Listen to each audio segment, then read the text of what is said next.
Welcome viewer, this video tutorial describes how to clear temp files in Windows 11.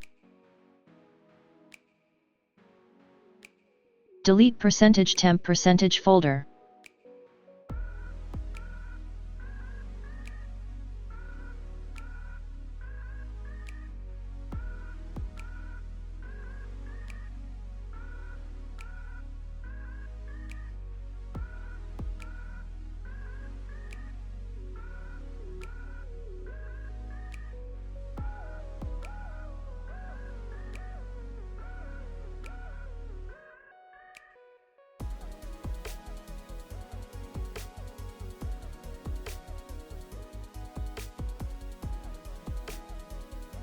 Delete all files folder and files from temp folder.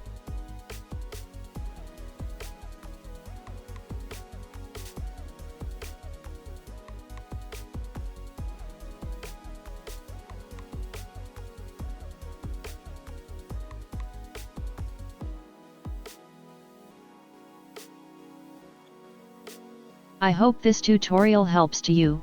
Please like, share and don't forget to subscribe our channel. Thank you very much. See you next video.